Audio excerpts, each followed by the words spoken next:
Hola, qué gusto darles la bienvenida a una nueva edición de Cali Hoy Entrevistas. El saludo cordial para todos los televidentes que nos acompañan en esta señal y las diferentes plataformas donde se retransmite este espacio que generamos desde el Centro de Producción Audiovisual aquí en la Universidad Santiago de Cali, siempre compartiendo con ustedes temas de actualidad desde lo académico, lo científico y también desde la coyuntura social, siempre acompañados de las voces de expertos. El día de hoy estaremos conversando sobre educación virtual, sobre todo en estos tiempos de pandemia. Nuestro invitado en la mesa de trabajo es Sandro Javier Buitrago Arias, quien es comunicador social, periodista y especialista en prácticas audiovisuales de la Universidad del Valle, magíster en educación superior de la Universidad Santiago de Cali, productor audiovisual, guionista y director de televisión durante más de 20 años en espacios como Telepacífico, Univalle TV, Canal Universitario, Señal Colombia y agencias de publicidad. Docente durante 20 años en la Universidad Santiago de Cali y otras como la Universidad del Valle, Javeriana y Autónoma. Es investigador y autor de libros y artículos de la Universidad Santiago de Cali. Bienvenido, Sandro. Muchas gracias, Lineker, por la invitación.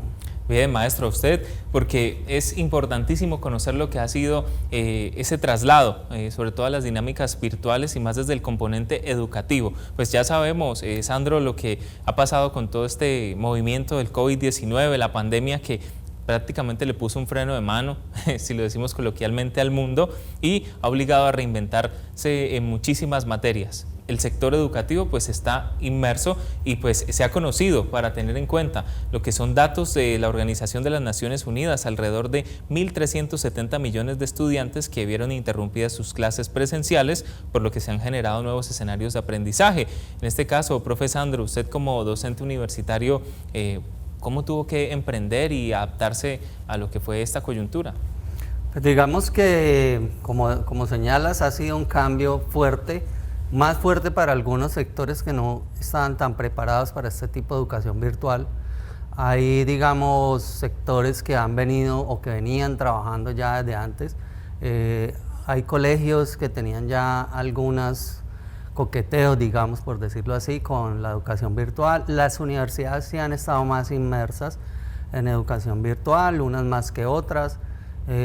Siempre se ha trabajado, digamos, algo de B-Learning, de educación B-Learning, que es tanto presencial como virtual en algunas universidades. Entonces, digamos que no era un tema tan ajeno. Lo que pasa es que, como no era, digamos, algo en lo que los profesores estuvieran inmersos del todo, entonces a muchos profes sí les costó mucho trabajo, porque no manejaban las tecnologías, por un lado, y tampoco las formas pedagógicas para adaptarse a ese tipo de educación. Eso, porque son dos cosas, ¿no? No es solo lo tecnológico, sino es el concepto de cómo, digamos, trabajar una clase con ese tipo de herramientas. Metodologías. Sí, la metodología de enseñanza-aprendizaje. Es cierto. Bien, creo que hacemos hincapié y se insiste sobre todo en observar la diferenciación, las variantes que hay, ya lo mencionamos, Sandro, con el tema de cambios generacionales, patentes en cuanto a edad, el acercamiento con la tecnología, la misma diferenciación que se tiene hablando desde el rubro académico con los cursos, ¿cierto? Ahí ya estamos con todo esto dando de cerca, digamos, una caracterización a lo que es educación virtual hoy día. Pero ¿cómo podríamos definirla en sí, Sandro, y usted que ha venido cerca de estos procesos desde la Universidad Santiago de Cali? Pues mira, la educación, lo que se llama educación virtual tiene dos grandes escenarios. Uno que es e-learning, que es totalmente virtualizada. Es un poco lo que en Colombia ha sido la experiencia de la Universidad Nacional y a distancia, digamos. Eso digamos una educación virtual del todo, donde el estudiante nunca necesariamente tiene que ir a un espacio físico a reunirse con sus docentes o algo así. B-Learning tiene una parte virtualizada y otra parte presencial, donde digamos hay algunos encuentros, digamos, pueden ser mensuales, quincenales, ya se determina, digamos, en los planes de curso, pero hay las dos formas. Entonces, en esos dos escenarios se mueve lo que se llama educación virtual. Entonces, virtual sería eso, que digamos es a distancia. No hay un componente totalmente presencial, que estén los estudiantes todo el tiempo allí presencialmente. Y se distingue también porque tiene momentos asincrónicos, es decir, donde se trabaja y hay contacto con el docente, pero no en el mismo momento, sino a través de un chat, de respuestas en un foro, que te permiten que el estudiante escriba en un momento y el docente revise en otro y retroalimenten sin estar haciéndolo en el mismo momento. De acuerdo, sí, de todas maneras se conserva lo que es esa sinergia. El hecho está, digamos, en saber aprovechar en su momento lo que se pueda dar en esa interacción a través de cierta plataforma. Creo que es vital allí, digamos, hacer ese punto y resaltarlo. Ahora también, Sandro, vemos, se puede hablar de falencias, tal vez lo que han sido obstáculos y tropiezos en la medida que se ha introducido a esta dinámica, pero cabe decir algo que no ha sido del todo voluntaria. Ya mencionabas allí algunos referentes que han sido pioneros en esto de la educación a distancia, pero en otros pues fue por la obligación de la misma pandemia. ¿En qué se ha podido mejorar o qué queda allí a lo que ha sido esta primera etapa, si es que la hemos vivido ya del todo con la educación virtual, y en qué se deben fortalecer estos procesos? Pues digamos que como la gente entra un poco así, como señala, forzada, no todo el mundo estaba preparado. Entonces, sí hay muchos elementos a fortalecer. Digamos que en el aspecto de una educación virtual, las universidades tienen tres, digamos, áreas en las que siempre deben ocuparse cuando es una educación virtual. Una es el área administrativa, la otra es la tecnológica y la otra es el espacio de enseñanza, aprendizaje, que tiene dos actores que son los docentes y los estudiantes. Entonces, ¿qué pasa en el área administrativa? El área administrativa debe prepararse también, no son solo los docentes y los estudiantes. El área administrativa debe tener claro, digamos, qué es una educación virtual, cuándo se virtualiza, cuándo son clases que solamente utilizan herramientas digitales pero siguen siendo presenciales, o cuándo realmente hay una asincronía y una virtualidad real. El área tecnológica obviamente debe prepararse para tener las plataformas adecuadas, el soporte tecnológico para ayudarle a profesores que les cuesta trabajo o estudiantes que les cuesta trabajo, plataformas que sean amables, que no sean complejas de manejar para tanto estudiantes como profesores, y estar pendientes, digamos, de todo ese proceso tecnológico. Está el área de enseñanza-aprendizaje, que es donde está el docente, que tiene que prepararse, tiene que manejar algo de lo tecnológico, algo de lo administrativo, pero también debe estar claro en la pedagogía, que es tal vez en el fondo lo más relevante, porque nada sacamos con manejar la tecnología, digamos, manejar Zoom, pero usted usa Zoom como si fuera igualito a una clase presencial. Sí, o usa Zoom, pero no usa otra serie de herramientas asincrónicas para trabajar con los estudiantes. Entonces, se ha dado el caso, digamos, los profesores ponen el Zoom ahí y allá ponen un tablero y empiezan a dar clase en tablero 3 horas ahí en una cámara. Entonces, eso, digamos, no altera sería el proceso. No es la pedagogía adecuada para usar en una educación virtual. Exacto, yo creo que allí se vuelven relevantes ya el uso de recursos multimediales, de todo esto que ayude como a recrear y, digamos, hacer sentir propicio lo que es ese entorno virtual. Claro, tiene que trabajar con otro tipo de herramientas, no solo, digamos, porque de hecho hay universidades que no han estado ni siquiera conectándose todo el tiempo por cámara, sino que primero dejan talleres y están trabajando mucho por email. Hay colegios que están trabajando la mayoría de cosas por email, es decir, dejan un taller y los estudiantes responden, se encuentran luego en cámara, resuelven. Ahí sí, ahí están más virtualizados, digamos. Hay otros que utilizan foros, entonces los estudiantes contestan, el profesor luego revisa, retroalimenta. Se usan videos, observación de material audiovisual, observación de gráficas, construcción de gráficas, de mapas mentales y eso para subir. Entonces, en la medida en que se esté subiendo y bajando material, se empieza a dar esa dinámica virtual. Exacto, eso también depende pues allí de lo que es el nivel educativo en el que se esté desarrollando esto, o también de las carreras afines. Claro, en las que... hay carreras que se prestan mucho más, digamos, para ser virtualizadas como tal. Otras es más complejo, pero en todas, digamos, hay posibilidad de hacerlo. En estos escenarios, así es. Bueno, vamos entonces así entrando a este tema de la educación virtual. Aquí en Cali Hoy Entrevistas vamos a realizar una primera pausa, pero ya venimos para dar más puntos y aportes con relación a este tema tan interesante de la actualidad.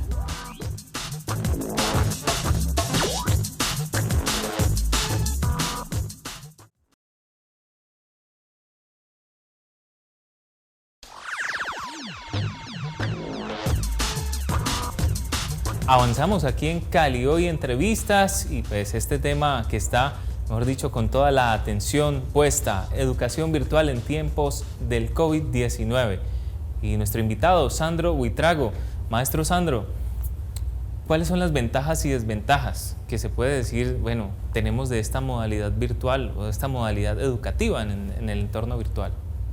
Pues como todo, digamos, tiene sus pros y sus contras, pero más que leerlo como pro y contra, es posibilidades para ciertos estudiantes o cierto tipo de estudiantes, o opciones para otro tipo de estudiantes. Entonces depende mucho también de la persona que esté buscando, digamos, estudiar una carrera o los estudiantes de un colegio.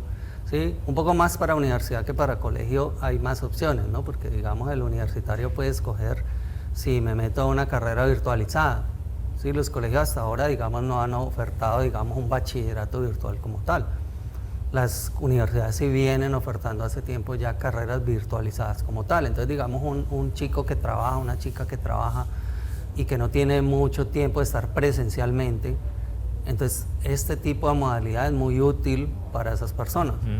Digamos, alguien que es madre soltera, trabaja. Entonces, los desplazamientos a veces comen mucho tiempo también, dependiendo de dónde vivan las personas. Entonces, digamos, para esas personas puede ser una opción muy viable la educación virtual. Para personas que igual tienen ocupaciones en casa o que padecen de algún trastorno de salud o algo, también. Pero en general, digamos, lo que ofrece la educación virtualizada es manejo del tiempo. Es decir, cuando son realmente virtualizadas, es manejo del tiempo. Yo tengo una clase montada en lo virtual como tal, digamos, cuando lo que me preguntas ahora, qué es virtual y qué es no virtual. Cuando una clase es virtualizada como tal, la clase está montada y el estudiante elige, digamos, no la pude ver en la mañana, en la tarde, la veo en la noche. O sea, él elige su tiempo. Entonces eso es como la mayor oferta para las personas cuando ven una modalidad virtual, manejo del tiempo. La administración del tiempo. Sí, la administración de su propio tiempo, su propia agenda, si algo ellos se trasnochan y lo hacen. Por eso, digamos, cuando se ponen horarios, que es que la clase en este horario, ahí no estamos hablando de una educación totalmente virtualizada, ¿sí? Esos encuentros, digamos, cuando hay, deben ser tipo e-learning, digamos, pero son consensuados. Sí, o planeados con un mes de anticipación para que la gente pueda cuadrar sus agendas. Como en instancias definitivas de cierto curso, un módulo. Sí, cuando es e-learning. Cuando es e-learning no hay ese tipo de encuentros. Cuando es e-learning, digamos, se planean algunos momentos a lo largo del semestre. Se le dice al estudiante, en tales fechas vamos a encontrarnos en el estudio de televisión para hacer algo. Si es una clase de televisión, por ejemplo. Si es una clase de química, ¿no? Que está en tal fecha, vamos a vernos en el laboratorio, en alternancia, como se está planeando pues ahora con la alternancia.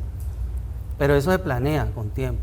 Si eso, digamos, una carrera virtual que ofrece una universidad, en ese sentido, digamos, los estudiantes deben tener la administración de su tiempo.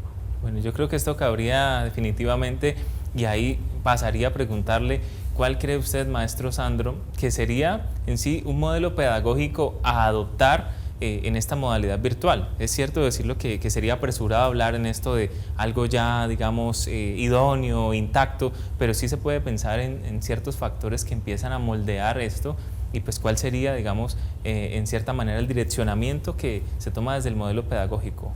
Digamos que el modelo pedagógico que se adapta a la modalidad de educación virtual es el modelo constructivista, donde digamos el estudiante es constructor de su propio conocimiento, el profesor es un guía de ese conocimiento. Entonces, en ese sentido es la modalidad pedagógica perfecta para trabajar en modalidad virtual. Ya el profesor no es el que se sienta a hablar o está ahí de pie hablando 3 horas y es el que tiene absolutamente todo el conocimiento y lo transmite así como si fuera un wifi a los estudiantes, al cerebro, no. Los estudiantes se toman, digamos, el papel de un estudiante en el modelo constructivista, es que el estudiante tiene un conocimiento previo y el estudiante ya trae ciertos saberes. Es propositivo además. Es propositivo, tiene cosas en la cabeza, se le toma como un ser pensante, no como un ente vacío al que voy a llenar de datos.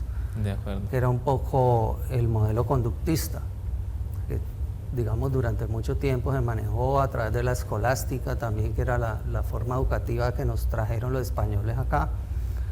Entonces el modelo constructivista plantea que el estudiante también sea administrador de su tiempo, administrador de su conocimiento.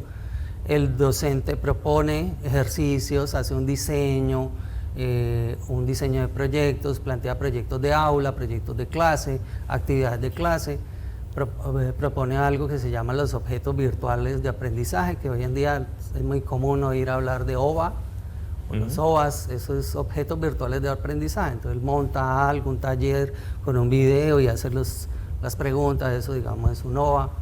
Los espacios virtuales de aprendizaje, que es digamos a través de la plataforma donde nos vamos a mover. Entonces todo esto digamos en la educación virtual es lo que le facilita digamos a este modelo constructivista trabajar en el proceso de enseñanza-aprendizaje. Okay. Entonces ahí creo que van de la mano la modalidad o el modelo pedagógico constructivista con la enseñanza virtual. Exacto, empieza a ser propio de esa esencia que tiene allí. Ya, digamos que importantísimo lo que nos hacías en la descripción, porque también allí está el rol del docente. Ahora, pasando ya personalmente, ¿cómo cambió su forma de, digamos, en cuanto a la metodología, digamos, de manejar los cursos, este tiempo en donde ha estado pues desde el escenario virtual? Pues digamos que en el caso personal no fue algo tan traumático, porque aunque digamos nosotros teníamos nuestros cursos presenciales, sí utilizábamos muchas herramientas B-Learning. Digo porque como en el caso mío yo trabajo cursos de audiovisual, también de trabajos de grado que tienden a hacer más asesorías. Entonces, en ese sentido, digamos, siempre en los cursos había espacios B-Learning, es decir, los chicos teníamos la clase presencial y yo les decía, hagan el guión, a la mitad de semana me lo suben, yo reviso para que la otra semana ya lleguemos con cosas. O sea, no era digamos, la clase era el miércoles, no esperar hasta el otro miércoles a que me trajeran el trabajo, sino que en mitad de la semana seguíamos en contacto de manera virtual. Y así, digamos, otros profes también han venido manejando. Entonces, en ese sentido no lo coge a uno tampoco como tan desestructurado. Pero sí, obvio, hay cambios porque digamos ahí están los momentos donde uno está relacionándose con el estudiante, la parte física, digamos, la parte presencial, uno no está acostumbrado a hacerla como tan distante. Los chicos marcan también una distancia en lo virtual, porque a ellos no les gusta estar con la cámara, muchos porque digamos, sobre todo en las clases de la mañana, están desarreglados, entonces no quieren que nadie los vea. Exacto, es una cosa muy simple, digamos. Eso crea indisposiciones. Exacto. De alguna manera. Entonces, sin embargo, es muy paradójico porque en las clases virtuales participan más, hablan más. Cuando está presencial uno les pregunta, ¿entendieron? ¿Está todo claro? Todos dicen que sí. Pero cuando en la clase virtualizada ellos empezaban a preguntar más y más y más, y yo la manejaba, digamos, con el Zoom, o las he manejado y las estoy manejando hasta ahora con la plataforma Zoom, pero también con otras plataformas, con otras redes, también con Facebook, con WhatsApp. Entonces me apoyo como en diferentes, porque a veces, digamos, Zoom se cae, pero uno los tiene ahí. Resuelve articulando con otra Ya los herramienta. tiene ahí, digamos, Es los tengo en WhatsApp, en un grupo en WhatsApp. Entonces, si se cae Zoom o algo, entonces les digo, chicos, denme un segundo que cayó, resolvemos y volvemos acá. Entonces uno utiliza diferentes formas. Bien, bueno, ahí estamos entonces conociendo más de lo que es esta dinámica de la modalidad virtual, sobre todo en tiempos de la pandemia por COVID-19. Vamos a una segunda pausa aquí en Cali Hoy Entrevistas, pero no se desconecten, que ya venimos para compartir más conclusiones al lado de ustedes.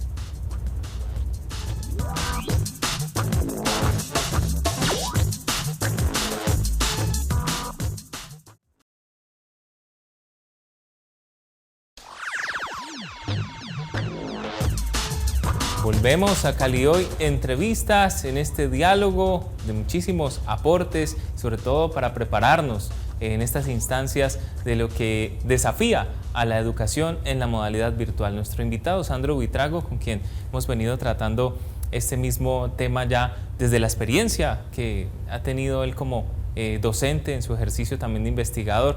Sandro, hablábamos ahora, y es algo, digamos, desde una particularidad, algo muy pertinente a nuestro ejercicio, y hablamos precisamente en esto de hacer televisión. ¿Cómo es el hecho y cómo cambia también el ambiente, el escenario a la hora de hablar en la parte virtual, y más desde el área educativa, donde también estás, digamos, muy cercano a todo ese componente? Para, digamos, áreas como la televisión, para producción, digamos, es complejo, un poco por lo que hemos estado acostumbrados a producir con los equipos del centro de producción, con equipos grandes, con el estudio, etcétera, ¿no? Es igual, digamos, que para la gente de salud, de química, que tiene sus laboratorios, digamos, este es nuestro laboratorio, el estudio. Entonces, afortunadamente, digamos, las nuevas tecnologías nos han permitido también acoplarnos a los tiempos y acoplarnos un poco a esta pandemia. Entonces, ¿qué pasó? Digamos, un poco, cuento un poco la experiencia de la clase de taller de televisión. Exacto. Donde al inicio del curso, digamos, porque ya habíamos iniciado el curso presencial y ¡pum!, llegó la pandemia y nos fuimos todos a modalidad virtualizada. Cambió el chip por completo. Entonces tocó cambiar ciertos elementos, pero entonces, como te decía ahora, digamos, desde lo virtual uno siente que hay cosas que no es adecuado hacer, digamos, por lo menos estar exponiendo mucho tiempo. Entonces empezamos a cambiar cosas con los mismos chicos, y yo los socializaba con ellos. Entonces yo les decía, chicos, miren, en vez de hacer esto, vamos a hacer esto, porque pues en virtual es más adecuado hacerlo de esta manera. Entonces, por ejemplo, cuando trabajábamos ciertas modalidades de televisión, entonces yo les dejaba los videos, ellos lo miraban, luego socializábamos, hacíamos foros, preguntaban, participaban, teníamos discusiones en el chat, y todos iban aportando y daban sus ideas y sus puntos de vista. Después, entonces les pedí hacer un guión de televisión. Entonces también lo socializábamos, compartíamos pantalla, los íbamos revisando, todos iban mirando. Entonces, como que más participativo, no solo exponer, sino que ellos también estuvieran haciendo sus proyectos. Entonces, la idea fue más trabajar proyectos. Y en ese sentido, entonces nos planteamos un proyecto final, que fue una serie que se llamó Diarios de Cuarentena.